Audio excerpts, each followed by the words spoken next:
अस्सलामुअलैकुम dear student, अगर आप हमारे नए मेहमान हैं तो हमारे चैनल को सब्सक्राइब कर दें, बेल के आइकन को प्रेस कर दें ताकि हमारी तमाम वीडियो आप दोस्तों तक पहुंचती रहे।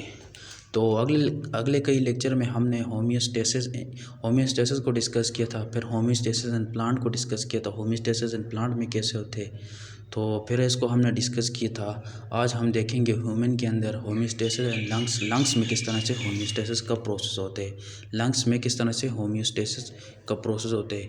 तो होमियोस्टेसिस को आप फिर डिस्कस कर देते हैं। होमियोस्टेसिस उस कंडीशन को कहते हैं, balance condition for the body is called homeostasis. वो कंडीशन जो बैलेंस हो, balance condition for the body is called homeostasis. वो कंडीशन जो बैलेंस हो, बैलेंस कंडीशन को हम होमियोस्टेसिस कहते हैं। आज हम होमियोस्टेसिस एंड लंग्स को डिस्कस करने से पहले आपको मैं आज लंग्स का कंसेप्ट दे देता हूँ। लंग्स क्या होते हैं? अगर आपको लंग्स क्लियर होंगे, लंग्स कहाँ पर प्रेजेंट होते हैं और इसका फंक्शन क्या है, तो आप इजीली होमियोस्टेसिस एंड लंग्स को समझ सकते हैं। आज मैं होमियोस्टेसिस एंड लंग्स पर नहीं जाऊंगा, सिर्फ लंग्स पर जाऊंगा ताकि लंग्स का कंसेप्ट आपके पास क्लियर हो जाए। किस तरह से ऑक्सीजन जो है इनहेल होती है, फिर कार्बन डाइऑक्साइड किस तरह से एक्सहेल होती है, किस तरह से इनहेलेशन और एक्सहेलेशन का प्रोसेस चलता रहता है। ठीक है, आइए हम लंग्स को डिस्कस करते हैं। लंग्स क्या होते हैं, लंग्स को डिस्कस करेंगे। सबसे पहले लंग्स की लोकेशन हमारे पास क्या है? लोकेशन इन लंग्स जो होते हैं हमारे पास डायफ्राम के नीचे जो लेस डोमिनल डायफ्राम के नीचे रिब्स मसल होते हैं, वहाँ पर जो है प्रेजेंट होती है। ये प्रेजेंट इन लिविंग थिंग्स के अंदर क्या होती है? प्रेजेंट होती है। और इसका फंक्शन किस तरह से कार्बन डाइऑक्साइड एक्सहेल होती है और ऑक्सीजन इनहेल होती है, किस तरह से होती है, इस प्रोसेस को हम देखेंगे। फिर इसकी शेप कहाँ से, इसकी शेप जो होती है हमारे पास कप शेप होती है, लंग्स कप शेप होती है। तो आइए हम इसको डिस्कस करते हैं। सबसे पहले कोई भी ह्यूमन जब ये सांस लेगा बाहर से जब सांस लेगा, ये जाहिर सी बात है इसको ऑक्सीजन की ज़रूरत है। ये इनहेलेशन और एक्सहेलेशन का प्रोसेस करेगा।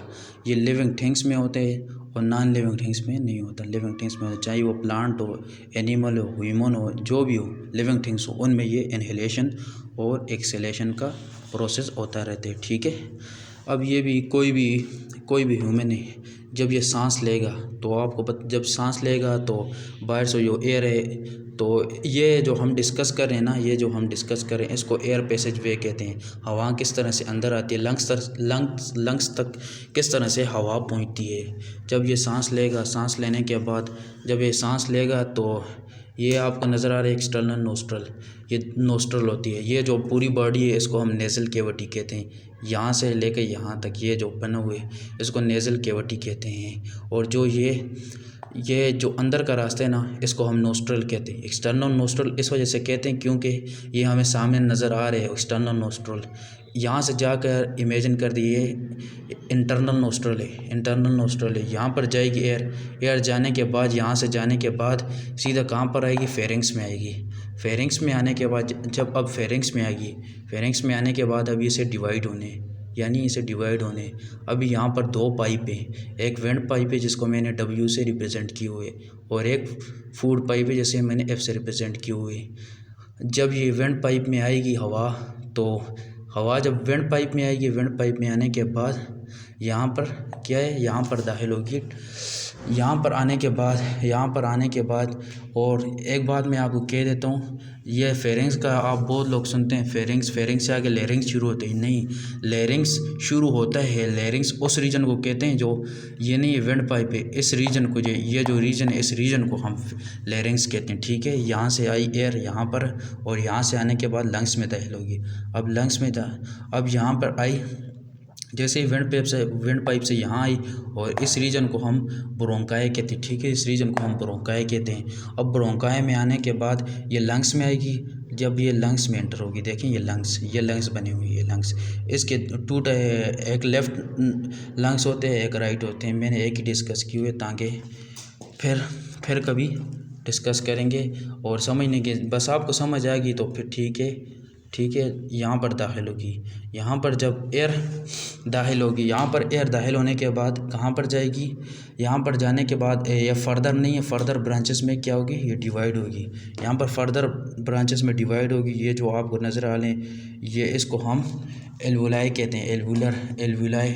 यहाँ पर लंग्स में जाने के बाद एल्वुलर डक्ट्स कहते हैं। ये जो पाउचेस बने हुए, क्लस्टर जो पाउचेस बने हुए, इसको एल्वुलर डक्ट्स कहते हैं। और इस पूरे को हम, ये जो पूरे है इसको हम एल्वुलाई कहते हैं। यहाँ पर अभी एयर पहुँच गई है, लंग्स में पहुँच गई है, ठीक है। जब ये लंग्स में पहुँच गई, ये जो ब्लैक ब्लैक आपको नज़र आ रहे हैं, ये ब्लैक ब्लैक जो ड्रा की हुई है, इसको चारों तरफ से ब्लड कैपिलरीज ने घेरा होता है। अभी ब्लड कैपिलरीज क्या है, ब्लड कैपिलरीज वो है, अभी ये देख लें इधर, ये देख लें, अभी ये सेल पड़े हुए हैं।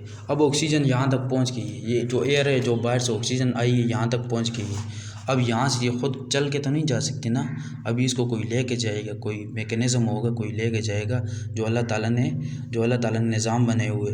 तो सबसे पहले ये सेल पड़े हुए हैं। अब ये सेल पड़े हुए, ये बहुत परेशान है क्योंकि इसको ऑक्सीजन की ज़रूरत है। ये बोल रहे जब मुझे ऑक्सीजन नहीं मिलेगी तो मैं अपना काम नहीं करूँगा। अभी इसे ऑक्सीजन मिलनी है, अभी इस बेचारे को ऑक्सीजन किस तरह से मिलेगी। ये बोल रहे जब इसको ऑक्सीजन नहीं मिलेगी तो बॉडी के तमाम जो सेल हैं ना वो डिस्ट्रॉयड हो जाएंगे, वो मर जाएंगे, तो फिर बॉडी में जान नहीं होगी। अभी इसको ऑक्सीजन की ज़रूरत है। अभी ऑक्सीजन कहाँ कैसे आएगी यहाँ पर, तो ये ब्लड कैपिलरीज लेके आएगा, इस ऑक्सीजन को ब्लड कैपिलरीज लेके आएगी, जो ब्लैक से मैंने शो किए हुए, ठीक है। अभी ब्लड कैपिलरीज ऑक्सीजन को लेके आएगा।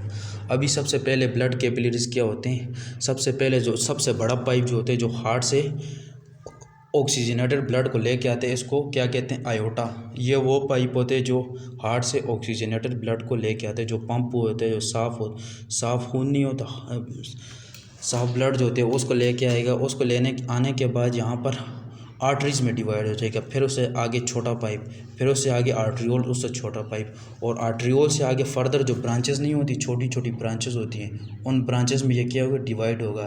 तो उन ब्रांचेस से ये यहाँ पर सेल में आएगा। अभी सेल को क्या, किस चीज़ की ज़रूरत है, ऑक्सीजन की ज़रूरत है। अभी सेल क्या लेगा, इस ऑक्सीजन को लेगा, ऑक्सीजन लेगा।